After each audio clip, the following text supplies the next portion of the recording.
What's up, everyone? I'm Johnny. And I'm Elliot. And welcome to the Sport Mind Avenue podcast, the intersection of all things currently happening in sports and the psychological impacts it can have on athletes and the community. And if you want to learn more about how to improve your mental understanding of sports, or you just wish to view more podcasts like this one, then go check out mind-designsports.org and get your head in the game. Ladies and gentlemen, welcome back to the Sport Mind Avenue podcast, the intersection of all things currently happening in sports and the mental impacts it can have on athletes and the community. On today's episode, we're talking about Marcell Ozuna's arrest, Kyrie getting smoked with a water bottle. We also have Ben coming back this week, so we have a Ben's breakdown segment that you're not going to want to miss. And we also make our own ranking list for the toughest things to do in sports. So now, Elliot, Ben, how we doing today? Good. Doing well. Pretty sad that the Celtics lost. You know what? We'll dive into that a little bit because I'm a depressed Heat fan right now. Yeah. Heat were gone a while ago though. Hey, game one was optimism. Game one was optimism, but after that it was just. Yeah, it still hurts though. It's just tough. The Bucks were out for vengeance this year. I actually have a story to tell you before we get started. So, last Saturday, I went out golfing for pretty much the first time, aside from a driving range. And I had a bet going with my dad where if I got 5 best balls, he would give me $100 to put towards some golf clubs. I was like, all right, sounds good. I'm trash at golf, but I'm sure I could get either a driver or putt to, look a little nice. So we're going, and I'll just kind of speed up a little bit. So I have 4 best balls going into the final hole. We were only playing 9 today because we had stuff to do. And so I ripped this driver shot, and it gets just over the water and onto what I thought was like a sand bank area. So I was walking over to it, and mind you, we're on a golf course, so I'm not dressed like a slob. I got khakis on, I got a collared shirt, and I'm wearing my white Air Force Ones because I don't have golf shoes. So I go to get the ball, and I hear a squish. And I just go, oh no, I'm going to have to clean these a little bit, whatever. Well, then I got that foot stuck a little bit, and I started to fall forward. And I fell into knee-deep mud. Oh. So my Air Force Ones, which were formerly white, became dark brown. And I had to soak them in a bunch of stuff. But I actually have a good picture. And since we got webcam video, everyone will be able to see it. But it was just absolute torture by my family the rest of the day. I was sipping on some high noons, so I was just not in a good mental space, but this is what we're working with here. Oh my God. So I am underground in that picture. That goes to show that's why I never get white shoes. Just that is why I don't get them. I just got 2 pairs of white shoes the other day.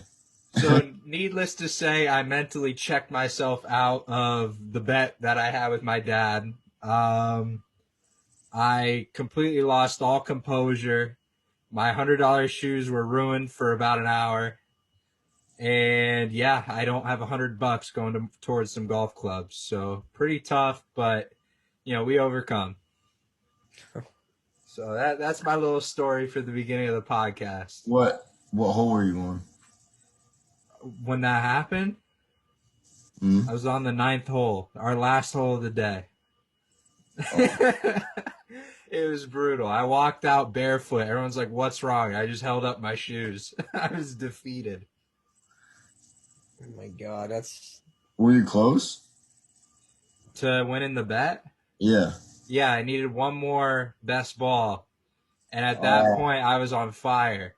And I was so pissed when I got out of the water that I smoked this iron shot.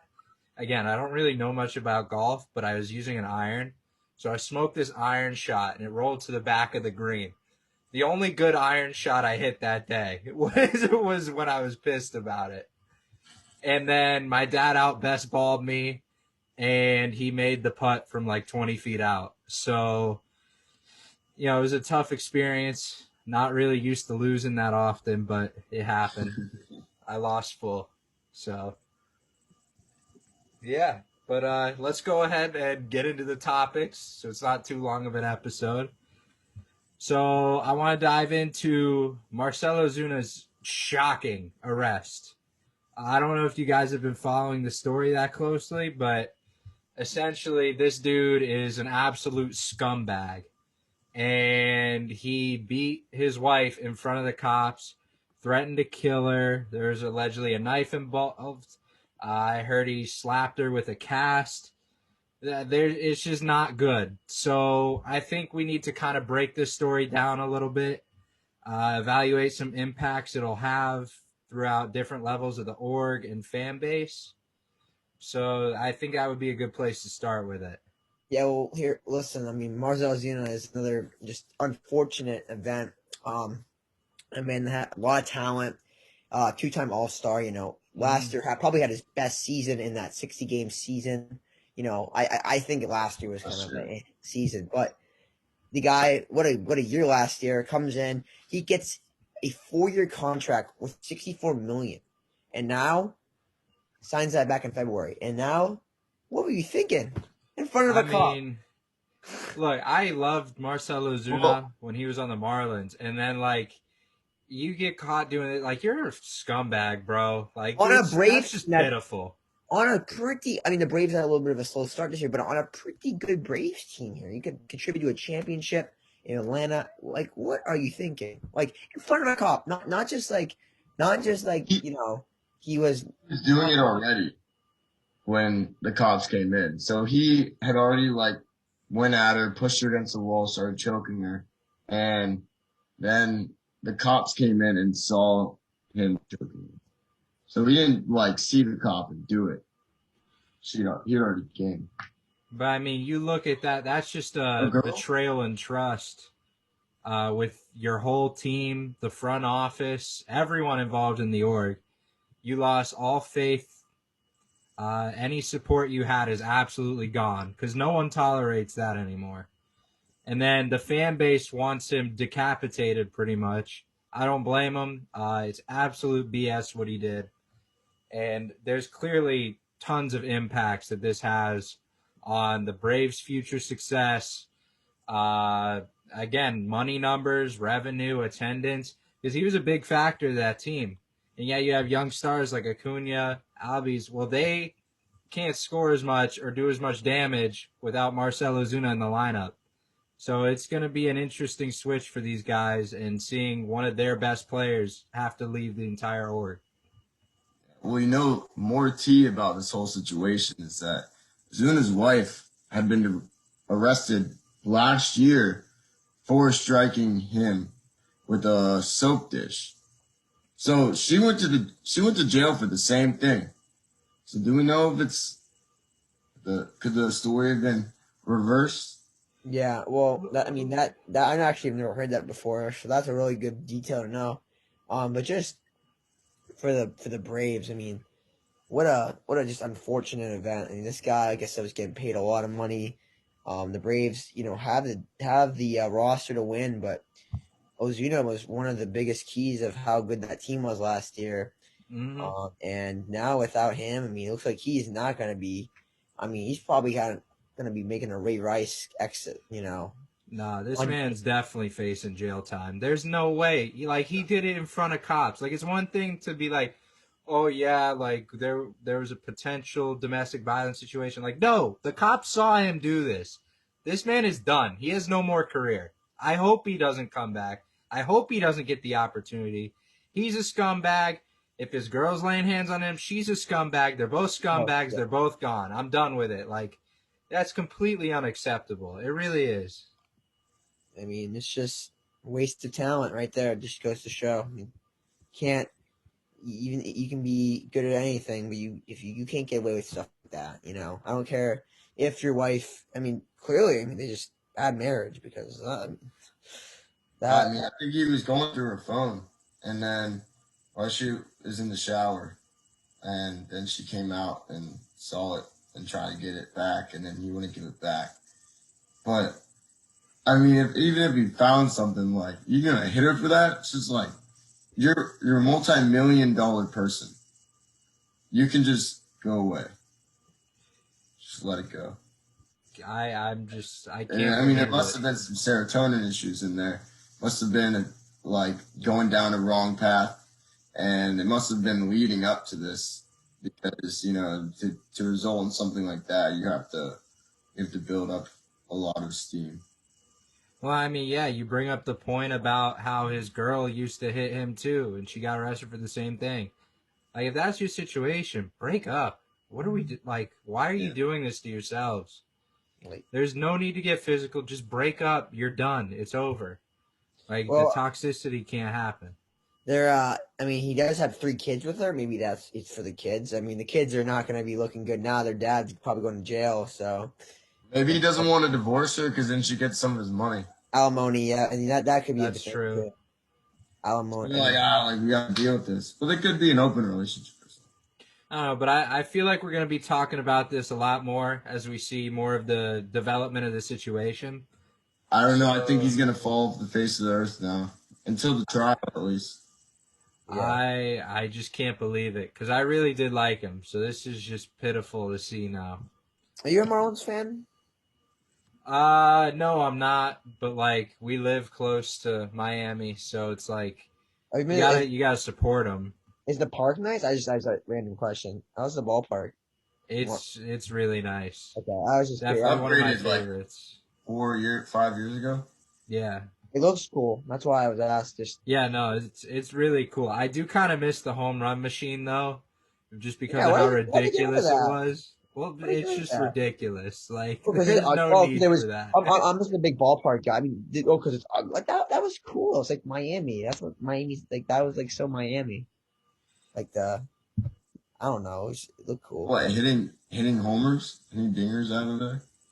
Listen, if you got the opportunity to watch it in person, which I did, it was so sick. Like, watching everything move on it, it was cool. Yeah, I know. They had the home run derby there, right? Yeah. Yeah. That was so sick too. Back in 2012, like one more before we go, and like back in 2012 when they opened that ballpark, and I was like, damn, this is some new, like, this is like 10 years ago already, but God, I was like, this is a cool ass ballpark, I was like, holy crap. Like, it was next generation. Because I really think that the Marlins Park was one of the first, like, it was like the first ballpark like in the 2010s to be built, and it's really just, it was like one of the more sophisticated, like, just nice looking modern ballparks. I was like, wow. So, and it was just Miami. It looks so Miami with the green and, like you said, the home run thing in the outfield, the sculpture out there. They got rid of, I don't know why. Some people called it ugly, but I thought it was cool. It is nice. I mean, it is kind of like weird to look at, but like it was just interesting. It was different. Yeah, that's what makes it unique. So yeah. All right. Who wants to bring in topic 2 for the day? Well, as a Celtics fan, and Elliot, I'm sure you want to say your word here too. But let's just Kyrie Irving. Oh God, this guy just makes so much freaking news everywhere he goes. It's drama, drama, drama, drama, drama. So I can't. I hope the Nets get.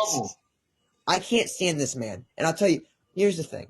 Kyrie Irving gets hit by a water bottle. You didn't even get hit. Not even a beer bottle. Not even a glass bottle. It missed him. It missed him. Exactly. It missed him. Like, it didn't even hit him. You want to give the whole summary on the situation, and then I'll kind of spit my piece of how I feel about it. Yeah, I know. Sorry. Pretty much what happened was, this is where I get excited. Because I have it on my team. The Nets win. Nets were the better team in this series. The Celtics were injured. And even James Harden said it last night when the Nets won and closed out the series. James Harden's like, they had like so many missing guys. I mean, they played tough against us for what they had. But Nets get the big dub on Sunday night, as expected. Kyrie gets booed all game because he's a bum. He was a bad teammate with Boston. I don't care what Marcus Smart and Tatum say. Yeah, they were friendly off the court, I guess, a little bit. But he was a bad teammate. He was bad for Tatum's development. He was bad for Jaylen Brown's development. He had a bad attitude. I think he's bipolar. What the things he says back and forth.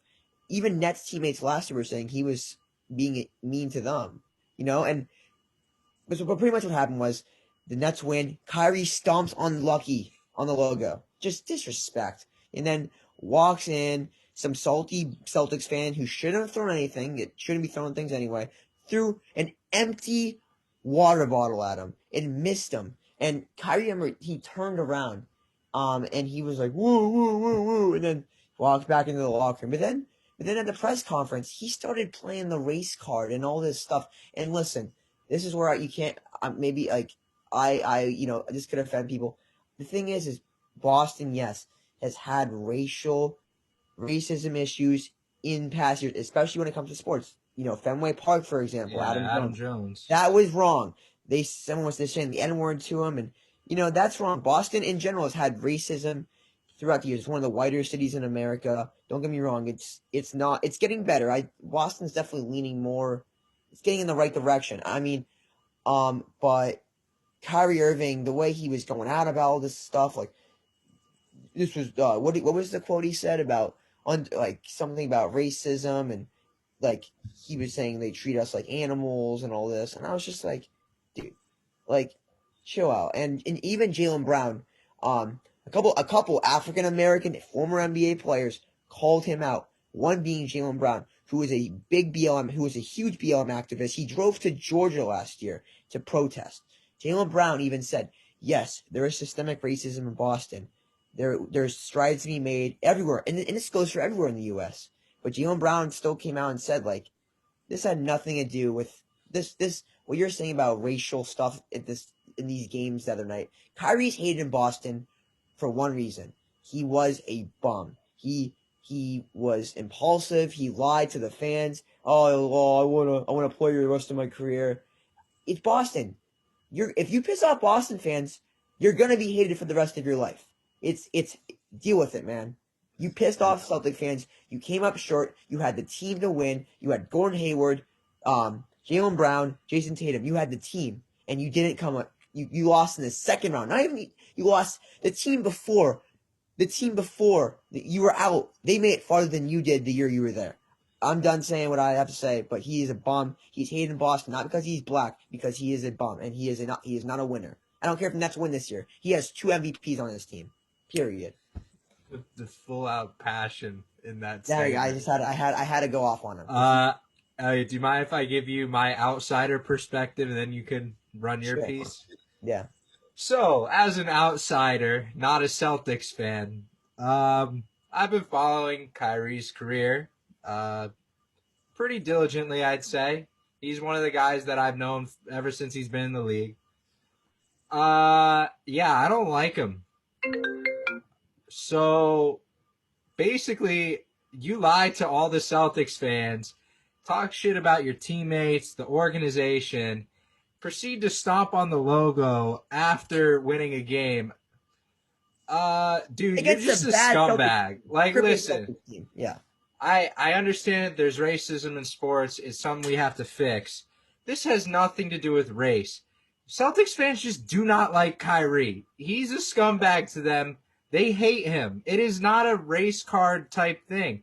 Yeah, okay, well, before we keep moving on into this, this guy just got charged with assault with a deadly weapon for like a quarter full water bottle. Yeah. Like, what are we doing? 21. Are we making an example of this guy because he threw something at someone we don't like? This man's drunk at a game. He knows what's going on. He's 21 and he had close to the bottom row seats. Like, assault is one thing. Like, yeah, it is assault to throw the water bottle at a person, but it's not a deadly weapon. No one's dying from getting hit with a water bottle. This goes to the league, too. They shouldn't use this kid as an example of all the throwing that's been going on. We're going to charge this guy with assault with a deadly weapon for a water bottle, something that you, as the league, sold him. You sold him that weapon. If you want to bring it up as that. Yeah, I'm going to take this moment to join the spin on this, like many other people, where we institute a rule that gives NBA players the option to fight one fan a year. And we get to watch these fights like the Malice in the Palace. And I get to watch Kyrie fight the water bottle guy. That would be entertaining. I'd watch that all day. It would make basketball way more fun. But, I mean, to just say what you're saying, using like a reasoning that makes no sense, like, you got to know you're not liked in Boston. So you got to know people, like, are coming for you. They don't like you. You lied to them. I don't like liars. Jimmy Butler lied to me and didn't want to play at the Heat. I'd be like, damn, like, F you, Jimmy. Get out of here. So I see both sides, but at this point, it's just ridiculous that we're using the race card for this. It's just not, it doesn't make sense to me. It's not, like, it just doesn't seem like an act of racism. Do you guys see that? I actually want to go back to Jaylen Brown, someone who I really respect as a person. Jaylen Brown, went to Cal Berkeley, very educated. He's an educated black man, and I really want to just say that here's something he said in this article from ESPN. He says, here's where he goes. However, I do not like the manner it was brought up, centering around a playoff game. The constructive racism, right? It's used as a crunch or an opportunity to execute a personal gain. I'm not saying that's the case, but I do think racism is bigger than basketball. And I do think racism is bigger than Game 3 of the playoffs. So, yes, Jaylen Brown, again, was saying that racism is an issue in Boston and all over the country. That's the thing. But he did not, he was like, Kyrie, what are you talking about? This has nothing to do, this game tonight had nothing to do with racism. I just, and again, you know what I mean? Like, and you were saying Kyrie should fight that guy with the water ball. How about Glenn Davis calling him out? Big Baby Davis saying he wants to square up against Kyrie. I was like, damn, I loved it. Basketball, boxing now. It's gonna be so great. You know what? And I'm gonna get into this later about hockey and basketball players, just to show you. Kyrie is so soft. Like, this guy, dude, you're playing in an arena. You're making millions of dollars. Oh, you don't even have to hit anyone. We're not even it's basketball. Oh my God! Don't even get me started how soft the playoffs have been this year. Did you watch last night's game? I don't care. The Nets were the better team. It was soft. They gave baby James Harden. I call him baby. Literally James Harden. I don't think that man. Does that mean he can get like literally invisibly tapped and that guy gets a foul? It's enough. And then you got Jason Tatum getting like pestered by 3 people and not getting called. That's different. But Kyrie Irving, it's just, this guy is just drama. Like, everywhere he goes, it's drama. Cleveland, Brooklyn, Boston, anywhere he goes, drama. And I really hope the Nets choke in this next round. I go to school with a lot of Bucks fans. I don't even like the Bucks. God, I hope Giannis posterizes him in the playoff. I hope he posterizes Kyrie. All of them. Durant, all of them. I can't stand all 3 of them. I mean, that's a fair point. Drama queens. That's why they work well together. They do, and all lose together too. Yeah. All right. Well, that segment brought to you by Celtics fans and the extra Heat fan. Now moving on to something that also revolves around the Celtics. Today's Ben's breakdown. So Ben, you want to take it away? Yeah. Okay. So guys, big. After last night's loss, which was expected. Preston got the Game 5. Danny Ainge steps down as the GM and president of the Boston Celtics. Very shocking. Woke up this morning, got a text from my dad, I think, and I'm like, Danny Ainge gone? And then it's like Brad Stevens promoted as GM and president of operations. And I'll tell you what, I like this move as a Celtics fan. One day, not even 12 hours after the game ends, and they're making moves already. I'm loving it. This Celtics team has a lot of talent. I do think Kemba Walker needs to get traded. I think he's not the man. Jaylen Brown, Tatum could be an MVP player in this league. We get John Morant under a new coach. We're finished. I mean, if you want to bring John Morant into Boston, that's a title they could easily win. I would love a John Morant Celtics jersey. But I think the Celtics need a big man. That's my honest take. But Danny Ainge, we got to get rid of Kemba was for someone. Yeah. I think Tatum should just run the point, honestly, the way back to Danny Ainge. I think it was I think Danny Ainge realized that Danny Ainge did a lot. I don't blame Danny Ainge. I think he was not good last year when he let Gordon Hayward walk. I think he lost the team a little bit. He lost his way a little bit. He made some great trades. I mean, he did a great job. He built that 08 team. He made some great trades with. He got rid of. He not only did he acquire Ray Allen and Paul Pierce, he traded Paul Pierce and Garnett and got Jaylen Brown and Jason Tatum through draft picks. So that's you can't get mad at him about that. But these last couple years, I mean, this last year, he did a good job. He handled the Kyrie situation well. He signed Kemba. I mean, he did the best he could have done. But he let Hayward walk. He could have gotten Miles Turner. Did not get Miles Turner. That I think really haunted him. Just seeing our big man situation. Robert Williams is good, but really injury prone. But there is an article I found from Newsweek.com, and Danny Ainge, I don't know if you remember this, Elliot. He had a heart attack 2 years ago. And there was an article, this article really says that maybe the reason why he stepped down was he realized that it was a lot of stress for him, especially with COVID. After COVID hit, he's over 60 years old, and I think there even says a thing today where he said he wasn't having fun anymore doing his job. He was really stressed, and I think that could be a huge reason mentally why he left being the GM and president of the Celtics, was just because of his heart. Maybe he has a heart issue, because that's a lot of coaches and GMs have retired because of heart issues. Like Urban Meyer stepped down for a few years because he had a heart issue. So I mean, if this comes out that it's because of his heart and stuff like that, I totally respect that for Danny Ainge retiring. And I think it's going to be a good move for the Celtics. I think Danny lost his way a little bit. I do. I think he lost his way.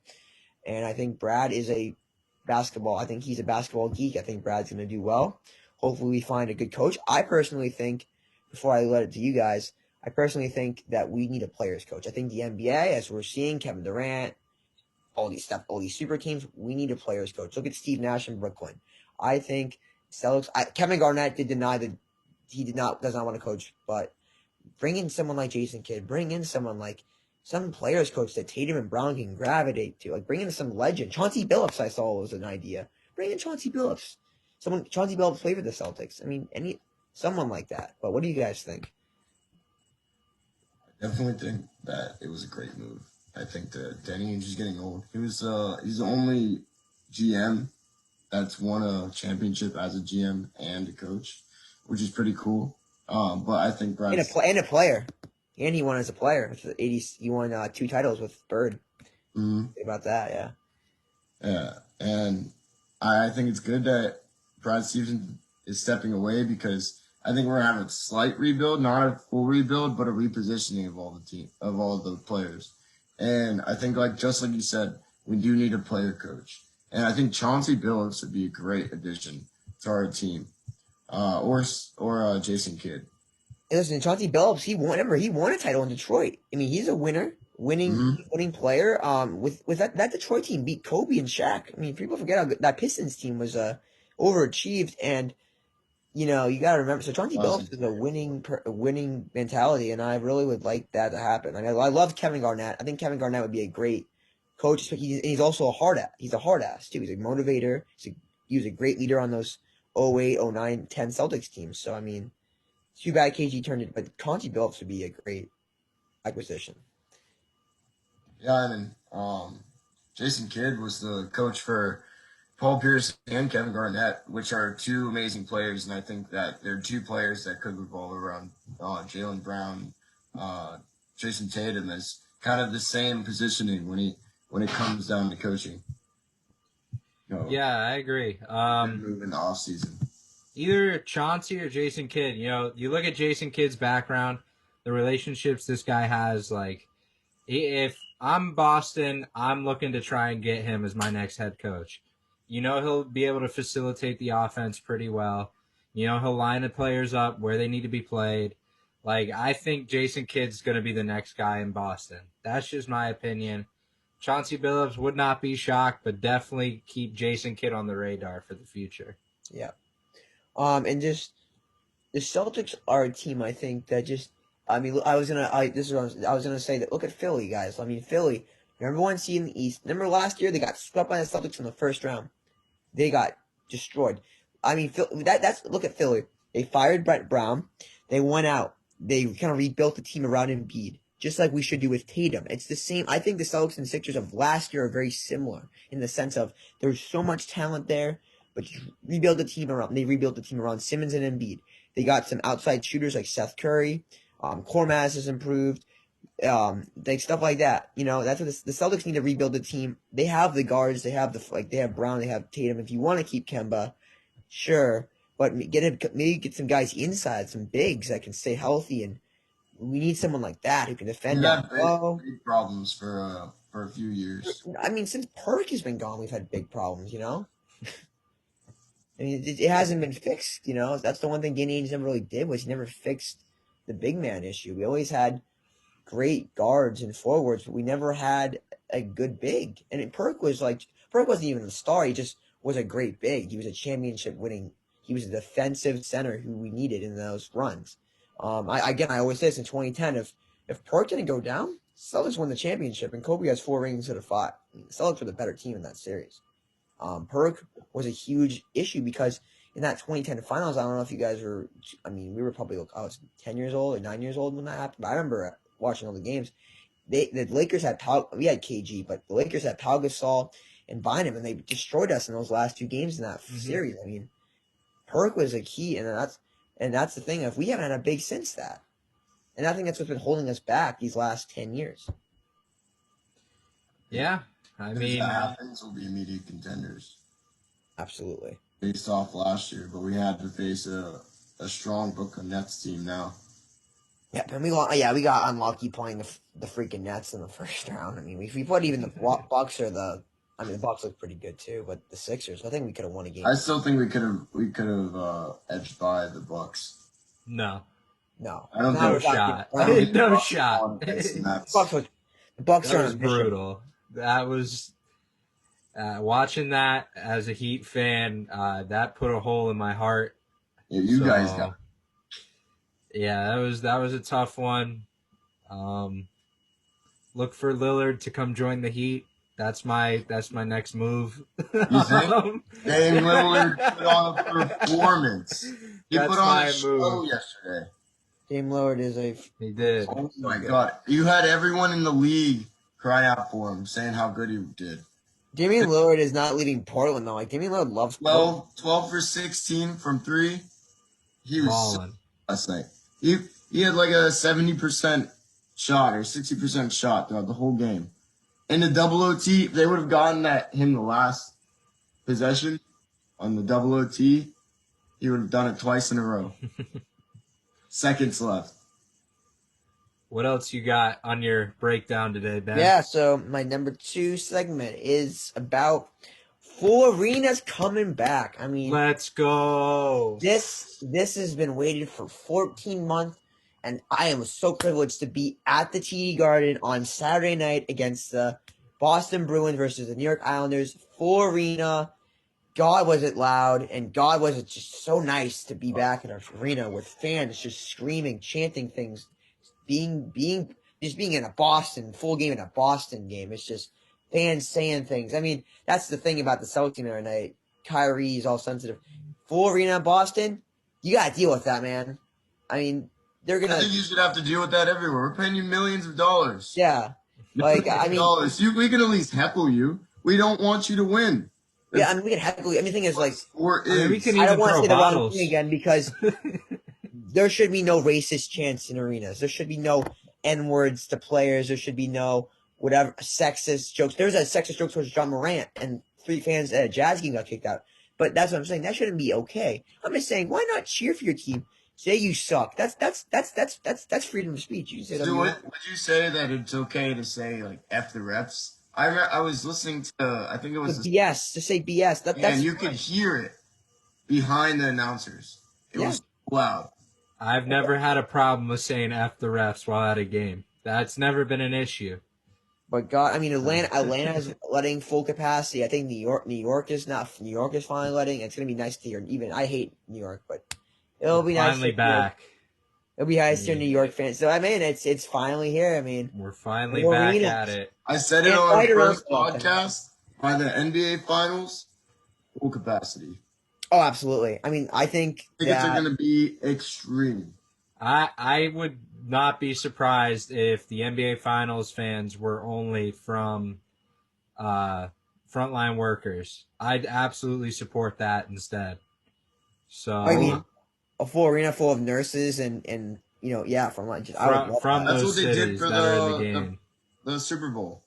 And actually, up in guys up in Canada, because Canada's still being really I actually don't know why Canada's being more cautious than the U.S. There's less people in Canada, but Canada's been a lot stricter about COVID. But I'm watching the Jets game, Winnipeg Jets, Montreal Canadiens team right now, and the only people they're letting in are frontline workers. So I really do like the idea of them letting in. It's understandable, you know.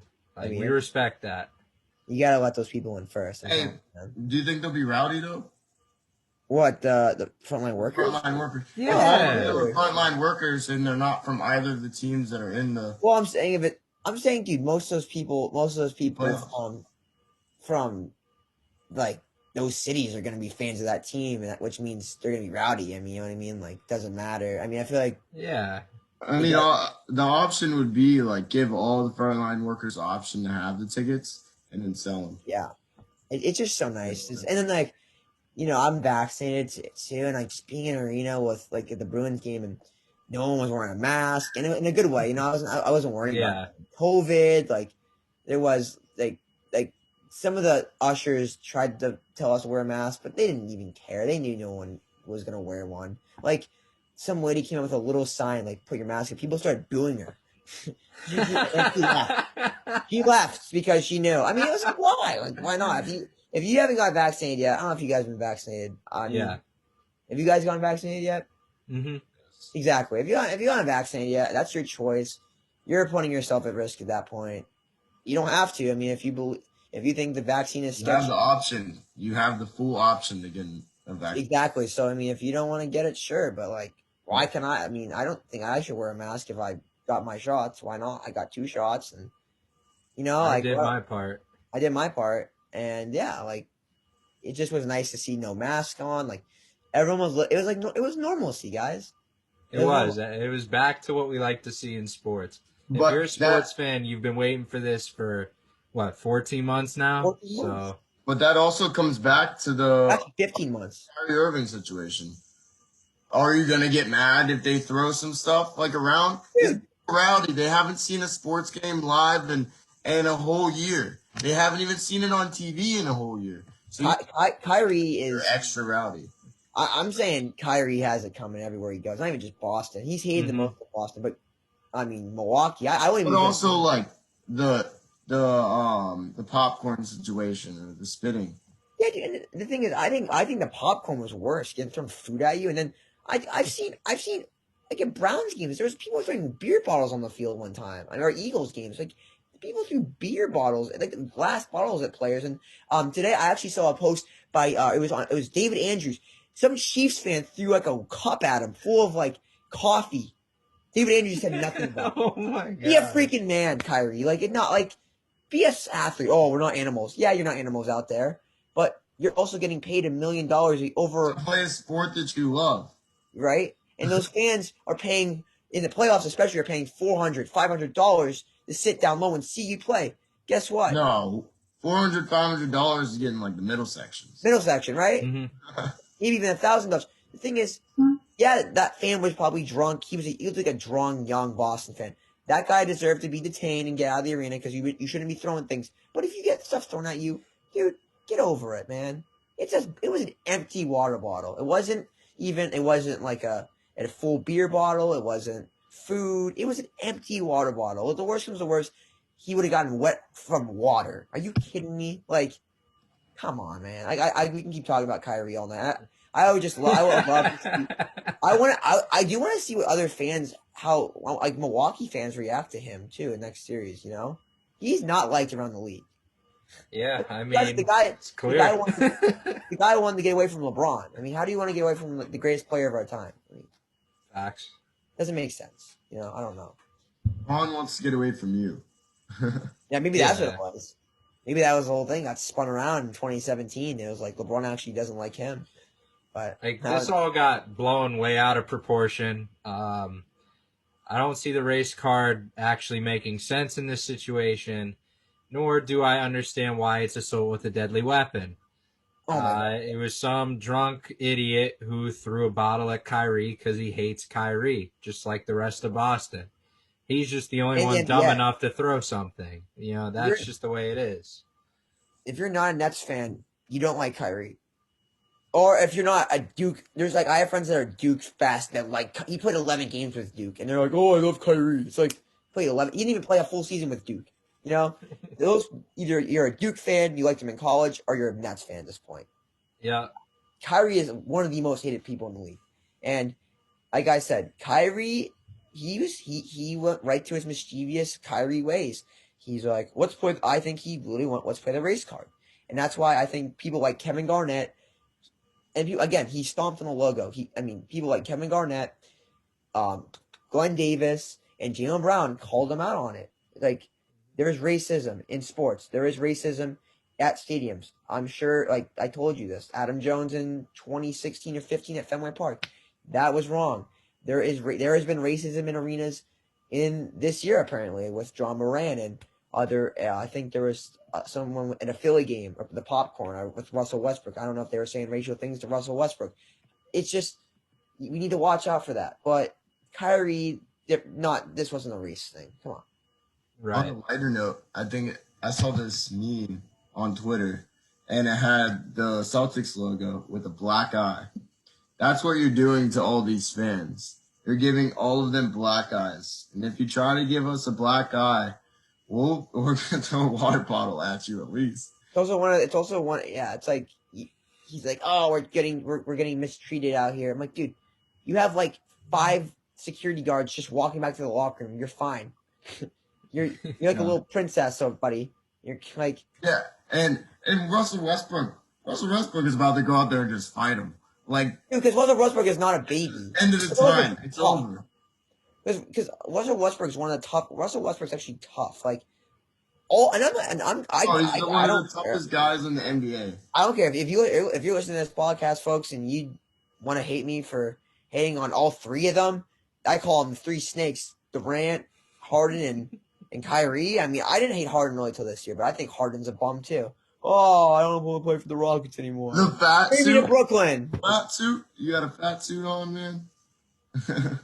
And Durant, like, if they win a championship this year, screw them, man. Like, you build a super team. You just got rid of it. Durant left Golden State. You're like, oh, even Durant and Kyrie, it was fine. Like, Durant, Kyrie, in Brooklyn. But then you bring in James Harden. You bring in Blake Griffin. You bring in even LaMarcus Aldridge before he had that heart issue. It's like, this is what I mean. Like, come on, guys. Like, I like like it was so nice to see, like, Steph Curry have his own team again. It was so nice to see people, like, carry teams, like, and see who had, like, the best depth. Now it's just who has the more superstars again. And I don't like that. It's not how I want. So, but if you want to. Oh, there's two ways that handled it, and you can tell by the way they play. Russell Westbrook will drive on you. He's not going to try to twinkle around the outside perimeter and catch you a little bit off and shoot in front of you. He's going to put it in your face. Exactly. All over you.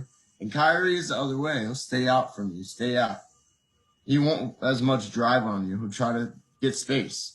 Absolutely. And just the other thing before we get into the draft, I just want to say, I've watched hockey playoffs, NBA playoffs. They're always on. They always are on the same time. So, unless like the Bruins or the Celtics are on, I'll watch like the full game. But I'll always change the channels. I'll watch the NBA game. I'll watch an NHL playoff game. And man, I will tell you, and even former Hall of Famer Charles Barkley called. This was like a couple years ago.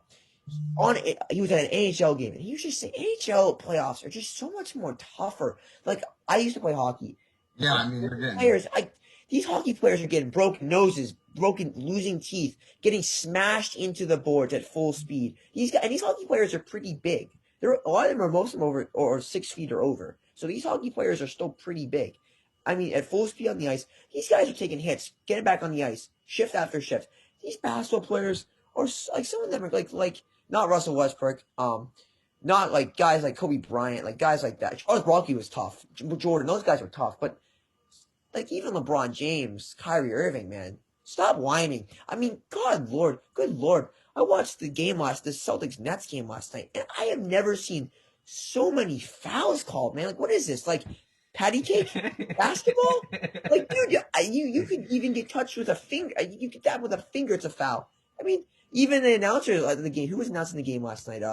Was it Chris Webber or one of them? I mean, again, the NBA was tough 20, 30 years ago, but God, what is the NBA came down to with some of these fouls, man? Like James Harden, does he even know what his game touched feels like? Like, it just makes me want to pull my hair out. Like, to Harden himself, I hope he doesn't know what getting touched feels like.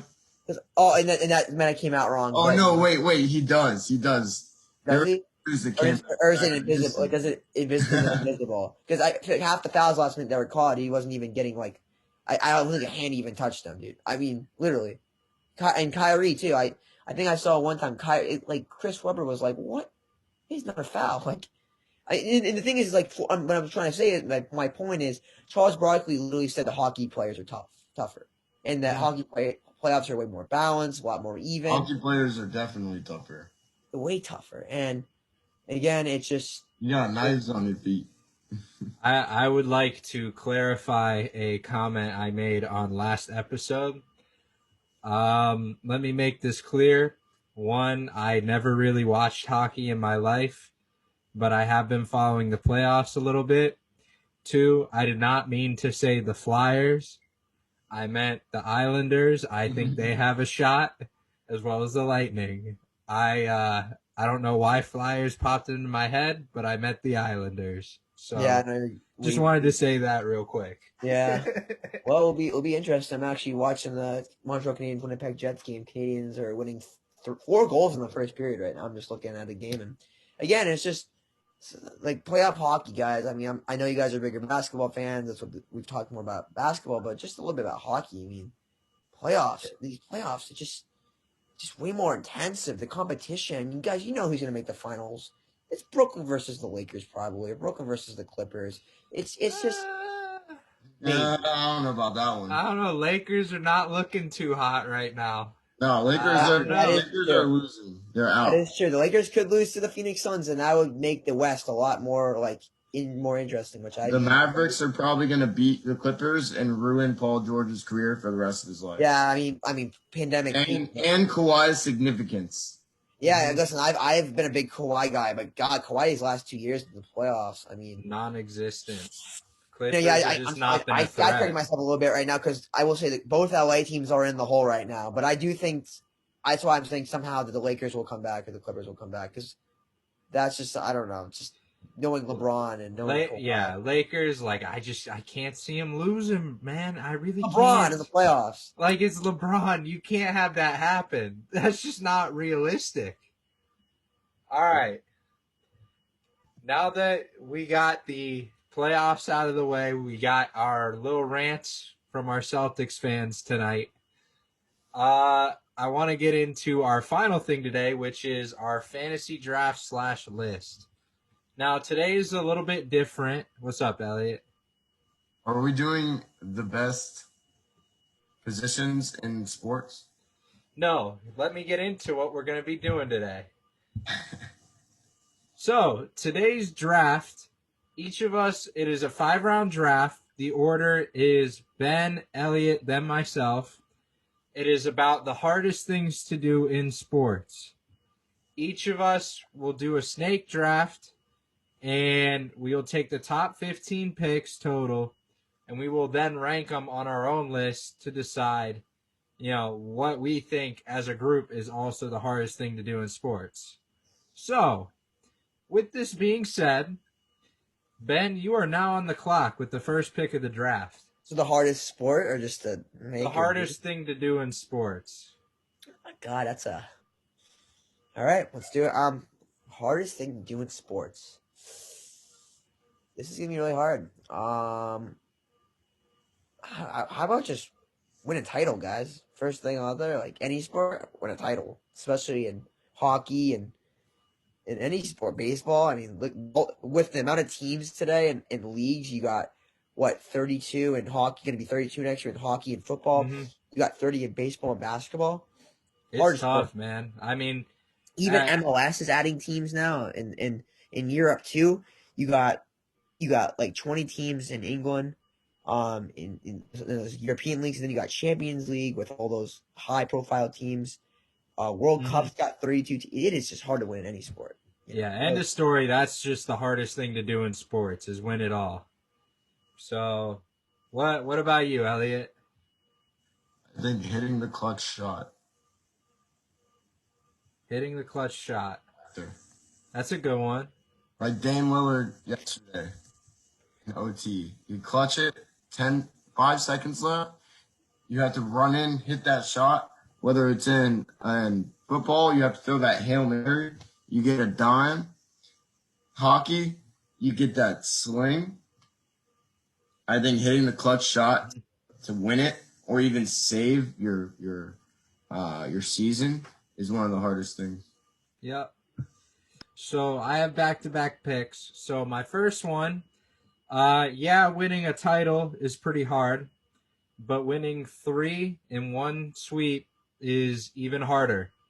So winning the Triple Crown is, in my opinion, the hardest thing to do in sports.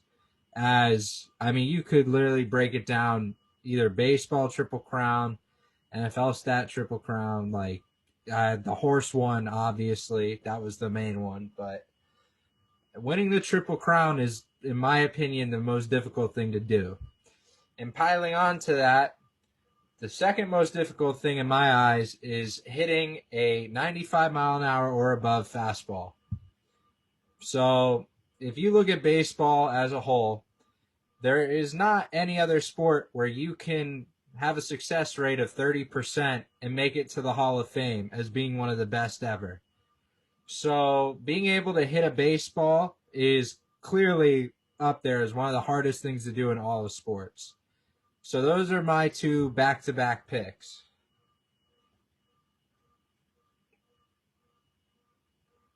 So, Elliot, you're on the clock. You're also muted.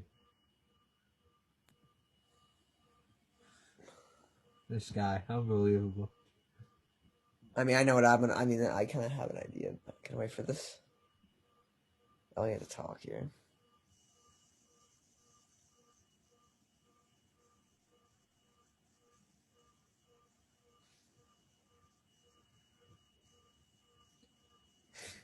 I would say having a successful rookie season and winning a title in your rookie season. Basically in any sport, when you're a rookie, you have to prove yourself. And when you're a vet, you just have to make sure that you're still there. When you're a rookie, making it in the league and staying in the league is one of the hardest things to do in any sport. You have to do all the hitting. You have to do all the shooting. You have to do all the scoring, defending, whatever has to be done. And you have to prove that you can do anything like that when you first come in the league. Because the turnover ratio for a lot of positions is really quick.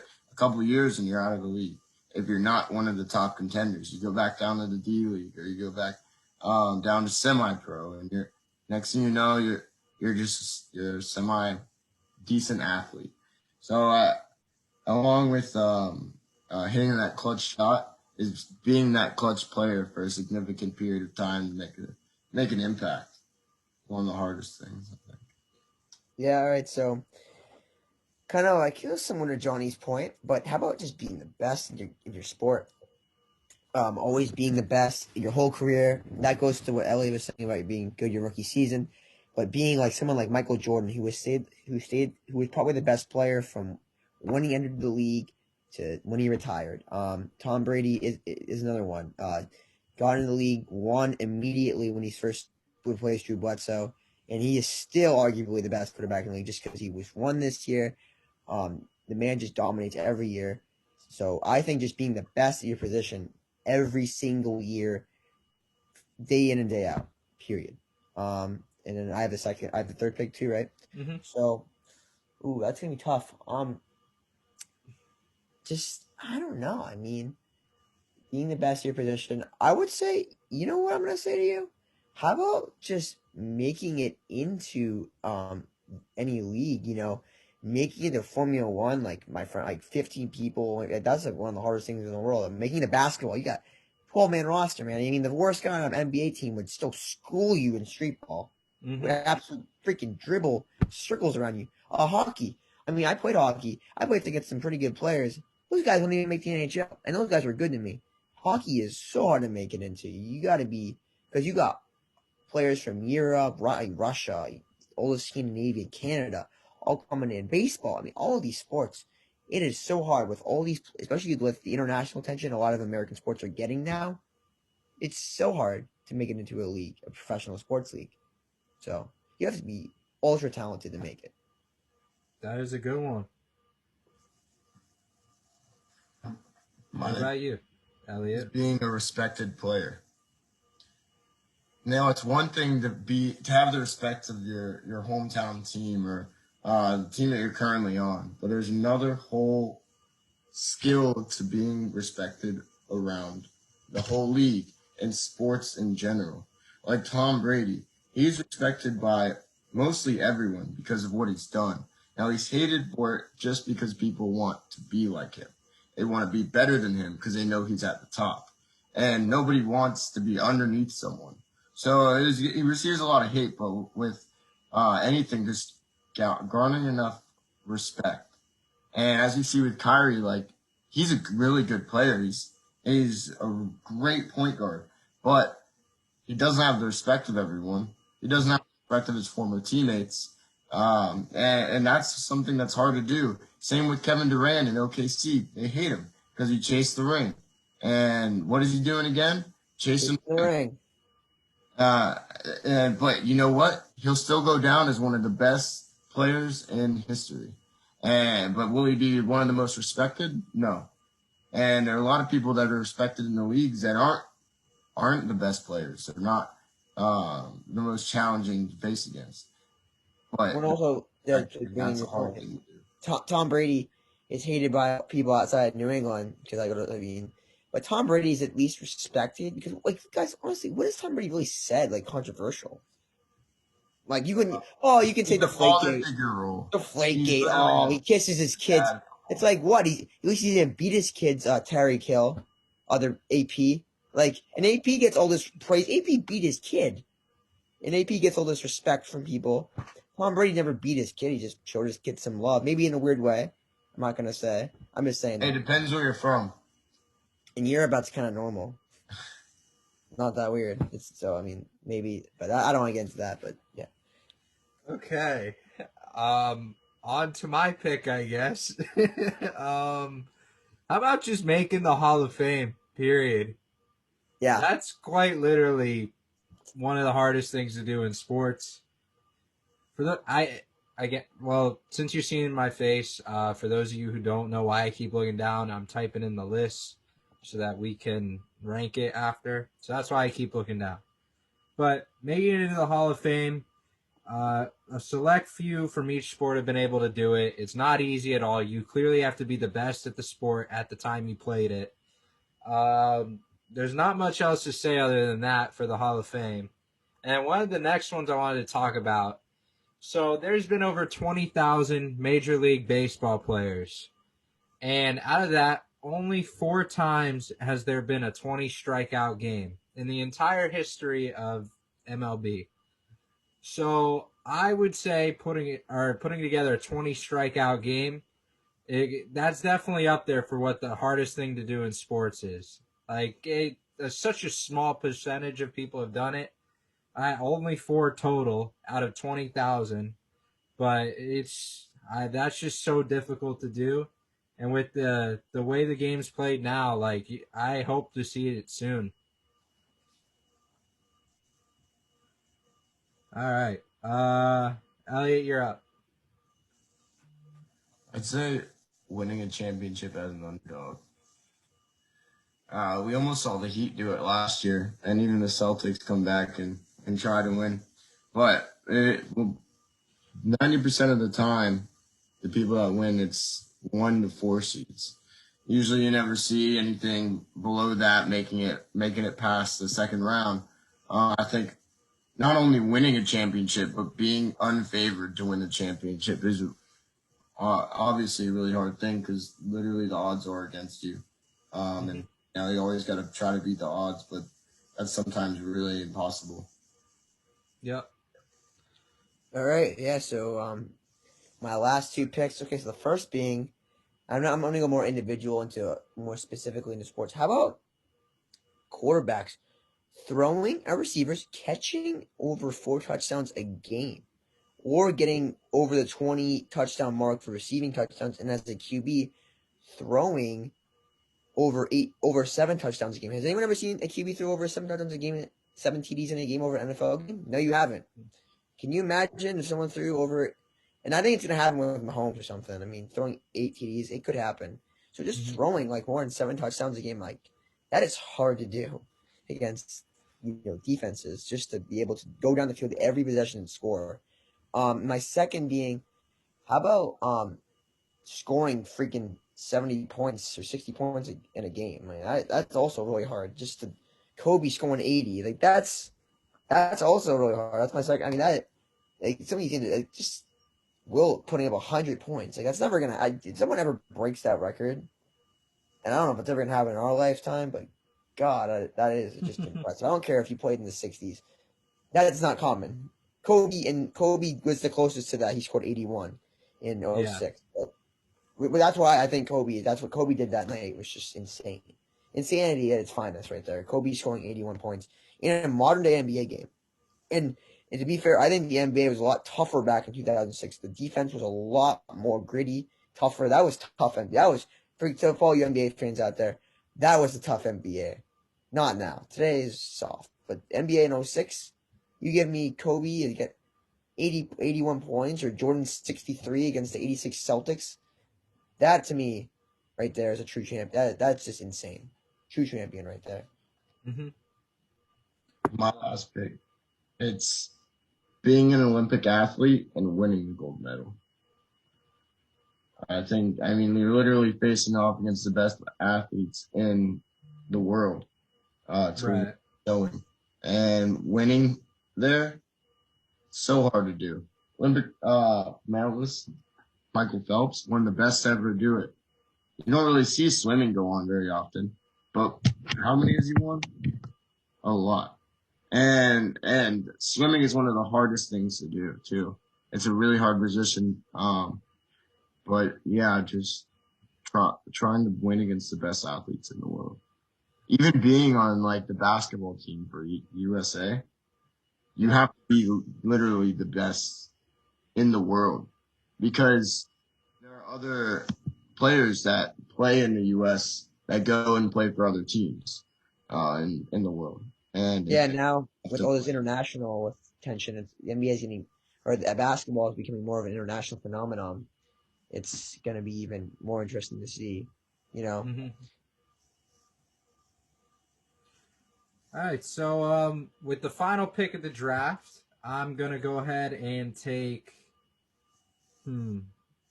winning back-to-back championships in your sport. Absolutely. That's literally impossible. There's only a handful of teams that have done it, period, throughout any sport ever. It's so difficult to do. You need to have a great team chemistry to be able to do it. And, yeah, so I think I'm going to take that with the last pick. Unfortunately, several computers here are about to die, so we will not be able to do the full list. So at the beginning of next episode, we will finish presenting this list, and we will then get into our next topics. But Elliot's computer is about to die, so we're going to have to cut it a little bit earlier than we would like to. So on that note, thank you for listening or watching, depending on what platform you're seeing this on. And yeah, hope you have a great day and stay tuned for the next episode. Good night. Thank you, guys. Thank you for watching this week's episode of the Sport Mind Avenue podcast. And don't forget to like, subscribe, and comment on our page. And stay tuned for more of our podcasts and exclusive content in the future.